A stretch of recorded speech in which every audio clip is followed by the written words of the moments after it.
Hi everyone. Today I'm going to pop on here and talk to you a little bit about math. A few years ago, many years ago, I actually was struggling with math in my classroom. I wanted to do rotations and I was pulling from everywhere to do them just the way I wanted. And I thought after a while, a couple years of doing it, and there's like no consistency with it, I just got frustrated and I wrote my own math curriculum, and I wanted kind of an acronym to go with it. So my math curriculum is called Master Math, and it stands for Manipulatives, Applying Skills, Small Group, Technology, Enrichment, and Review. So after teaching for 23 years, I've had several math curriculums adopted in our district, and I guess I just felt like none of them were the perfect fit and there was always things missing. So basically this is standards based curriculum, and I started with the first grade standards and kind of went through the order in which I wanted to teach it with my students and wrote the curriculum. So I'm going to share with you Unit 1 today, kind of some setup techniques and just a little bit about it, and then just the first 5 days. My units usually last about 2 weeks, so about 10 days, and so I'm just going to share with you week 1, but prior to doing that I want to talk to you about organization. So I wanted, I'm like very theme based. I don't know why my brain just works that way. So for the first unit, it's called Building Number Sense, and it's all about introducing the kids to different strategies and tools that we will be using in math, such as 10 frames, the number grid, a number line, and getting familiar with the numbers 0 to 20. So I decided to do a gumball theme, and look at how cute this gumball machine is. I found it at Target this year. So each math unit comes with like a cumulative craft too. So if you can imagine, we're going to make a gumball machine at the end. But let me just talk to you about kind of my setup. So for each unit, I have a tub. And so I'm just going to hold this up to so you can see. And I basically shrunk the cover. When I printed it at like 25%, put this on my tub.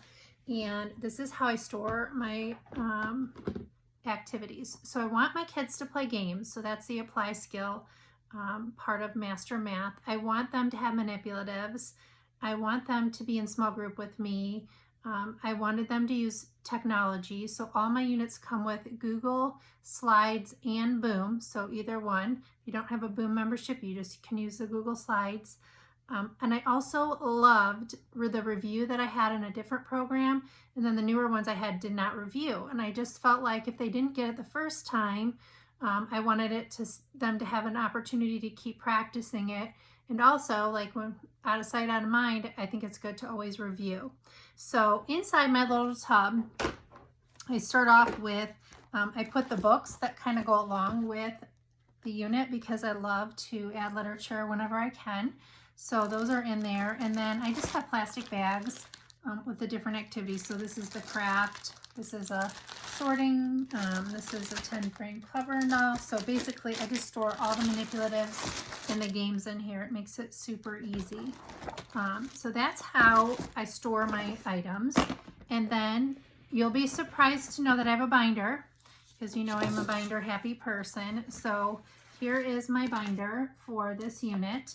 And inside, there's a Parent Connect letter for the parents to know what you're talking about, and then some lesson plans. This is lesson plan 1.1, and then here's master going down, and this is basically kind of what I use as my template for the lesson plans. And it says manipulatives, and it even has a little picture of what you're doing in manipulatives, apply skills, small group, technology, enrichment, and review.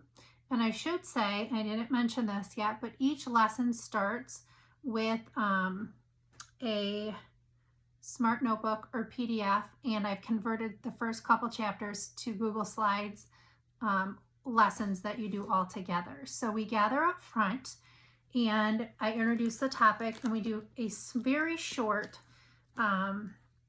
overview of kind of what we're learning about, a few practice slides, talk about it, and then we split up into rotations. So they go in circular rotations. I'm gonna say about 10 minutes. I just set a little timer.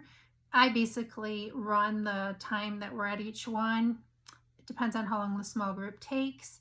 So in small group, they're just working with me on practice activities. And the most beneficial part of all of this is that every single day I can see who's understanding, who's not understanding, and I have a really good feel of what my kids can and cannot do in math.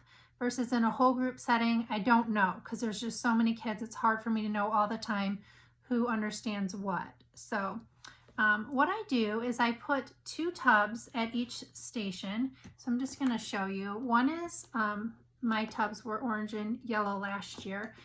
So the one color is the out box and one is the in box. So for example, the activity might be in here that they would do, and then when they're done with the activity, if it's a worksheet or paper, they would turn it into this tub here. So there's just 2 tubs sitting out at the rotation. If there's a game, there's no turn-in tray because there's nothing to turn in. Manipulatives, again, there's no turn-in tray. Review, there is, because it's reviewing the skills. It's math practice, so they're going to turn something in. Small group is with me, and usually what I do is there's usually no turn-in unless it's a lengthy activity and I can't really get to it, but they usually work on it, and then I just check over it with them, or we kind of do it together. So at the end of the day, when it's all said and done, really the only thing I have to visit is their review and see how they did, or if there's an enrichment or other things. So I'm just going to show you a few of the activities from the first week. So let's take a peek. So lesson 1.1, we are working on just counting and finding strategies to count those numbers. So grouping them by 2s, 5s, 10s, marking them off. I want the kids to learn to mark so that they, I'm big on math doesn't have to look perfect, and we want to mark on our paper. We want to show that we're actually counting the objects. So this is something we would do together in small group. And then for review, this first unit is just very basic because we haven't learned anything to review. So in review, we are just practicing writing our numbers and our number words, and then we're showing our number, showing the number 1 in 2 different ways. So that is what they would do in the first day. And then for manipulatives, I have some puzzles here. So they're matching the number with a little dot.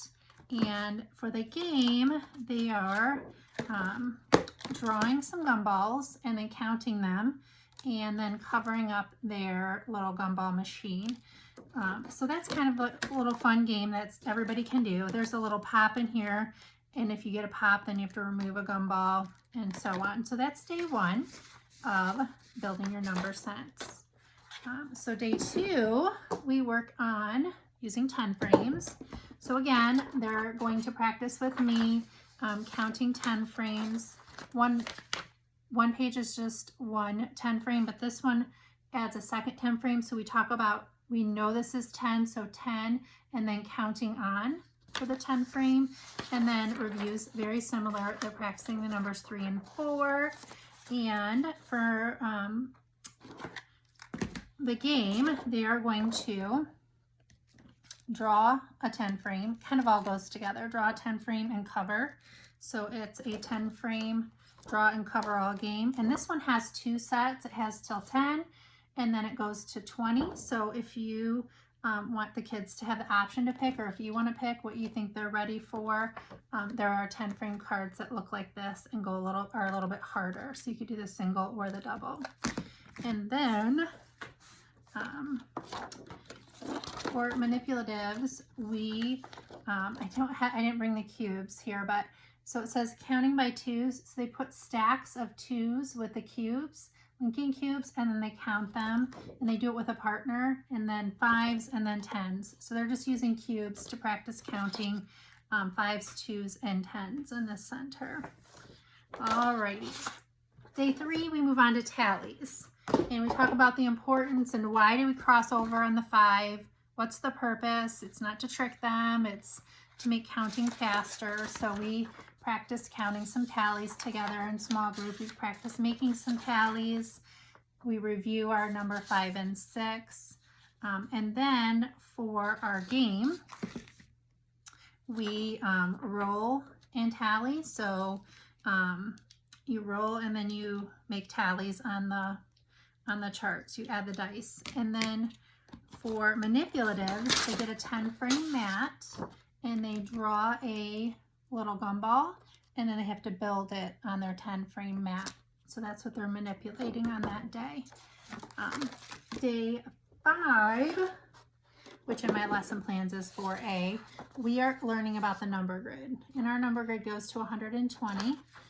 So we have a missing number grid, some numbers that are missing in our number grid. So we work on that together. And then we practice writing 7 and 8. And for the manipulative, I just took a number grid and cut it apart. And so they work on the number grid puzzles. And I just do a couple of them. So if they finish, they can do more. And then back and forth is a little fun game that we play. So they learn like how the number grid goes, and they basically roll the dice and move the number of spaces they need to for back and forth. So they're going up, back, they could lose their turn, and so on. And then finally, the last day that week, we do counting on the number grid by ones. And so it looks like this, and the number grid is there as a tool for them, but they just find the 11 and then they count their number, they write their numbers on. And we do 2 of those pages because they don't take very long front to back. We practice 9 and 10, and then we draw a gumball, like 24, and then we make tallies on this little gumball machine, and then our friends check them. So that's what we do for manipulatives. And then this is a fun game where they roll a die, and then they color. So let's say they roll a 3, they color 3, 1 color. Then they roll a die again, and then they color the next set. And they're just basically following the number grid and coloring along, but to get them more familiar with the number grid. So while we're doing small group, there's a section of kids doing review for 10 minutes. There's the manipulatives that I've talked about, the game station, and then finally there's technology. So depending on what your school has, you could use either Google or Boom. It is not in Seesaw, but my kids love Boom cards, and since I have a Boom membership, that's pretty much what we preferred to use in my classroom. I liked that because it gave them instant feedback if they got the question right or wrong. All the activities for building number sense are gumball themed related, and that's what they work on basically during technology. So I will say, when you're starting this, and this is unit 1, it's sort of pretty basic, and I made it that way because you have to get the kids used to cycling around the room.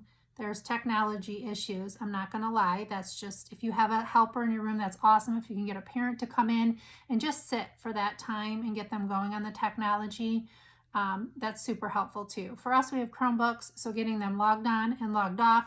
Sometimes they will, during the first unit, they log on, they maybe do 2 or 3 problems, and then it's time to switch. And I don't panic about it, because once they get familiar with logging on and logging off, then those activities are always there for them, and they can go back and do them. Plus, we do a lot of times, we'll just all do technology at the same time. We're fortunate that we all have Chromebooks, so we all sit down and practice together. So now I just want to talk about one more component of this Master Math, and that is enrichment. And enrichment is a touchy subject, and people sometimes go about it different ways. So I want to share with you just a couple of things that I've done in the past. So I've had some really strong children who don't need to do this unit at all. So during that time, I would just work on the enrichment activities that I have with them. I would put them in a group together. And so when they come to me, they are working on a different skill or specific skill. Then I do include enrichment activities, like I said. They're more open-ended, and sometimes, the task, but a little bit harder. So for this unit, let me see if I can find it. Included is that they make a number book, and it's super open-ended, but I talked to the kids about how they can challenge themselves. So if they did like the number 25, some kids are, or they could do 1,000 if they're super smart, and show me all these different ways to get to that number. And they could build this book every day and have 10 pages by the time they're done. Basically, I just staple it like this, and then I have extra pages that we can staple to the back. Enrichment is also a place that my kids can go to if they finish early in review, but during games and manipulatives, we work the whole time. Small group, we work the whole time. But sometimes kids can fly through that review and want to have something extra to work on, and so they can go to this enrichment activity as well. So I know I've been pretty wordy here. I will pop on again soon to talk about the end of this unit and the last 5 activities that we do in building number sense. And I will link all of the units below in the description if you are interested. So I will talk to you soon. I hope you got something out of this that you can take away and apply in your own classroom. Have a great day.